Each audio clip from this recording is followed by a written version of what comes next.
మహానటి సావిత్రి. మహానటి సావిత్రి గారు 1936 డిసెంబర్ 6వ తేదీ గుంటూరు జిల్లా తాడేపల్లి మండలం చిర్రాపూర్ అనే గ్రామంలో గురువయ్య దుర్గాంబ అనే దంపతులకు రెండో సంతానంగా సావిత్రి గారు జన్మించారు. 13 ఏళ్ల వయసులోనే కాకినాడలో జరిగిన ఆంధ్ర నాటక పరిషత్తు ఉత్సవాలలో పాల్గొనడం ఆమె జీవితాన్ని మలుపు తిప్పింది. 1953వ సంవత్సరం ఆమె జీవితాన్ని మరో మలుపు తిప్పింది.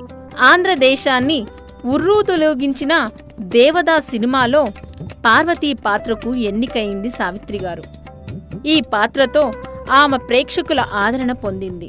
1957లో వచ్చిన మాయాబజార్ సినిమాలో తన నటనా విశ్వరూపాన్ని చూపించింది. మిస్సమ్మ, గుండమ్మ కథ, వెలుగు నీడలు, మూగనోము, డాక్టర్ చక్రవర్తి, రక్త సంబంధం లాంటి ఎన్నో విజయవంతమైన సినిమాల్లో నటించారు. తెలుగువారి ఆడపడుచుగా పేరు గడించింది. సావిత్రి గారు 30 ఏళ్ల సినీ కెరీర్లో 252 సినిమాల్లో నటించారు. 1950 నుండి 1960లో ఆమె ఇండియాలో ఎక్కువ ఆదరణ కలిగిన నటిగా కీర్తింపబడ్డారు. ఇండియన్ ఫిల్మ్ ఫెస్టివల్ ఆఫ్ మెల్బోర్న్లో ఈక్వాలిటీ ఇన్ సినిమా అవార్డు గెలుచుకున్నారు.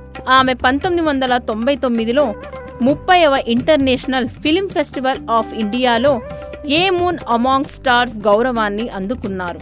ఆమె 1981 డిసెంబర్ 26న సావిత్రి గారు మరణించారు.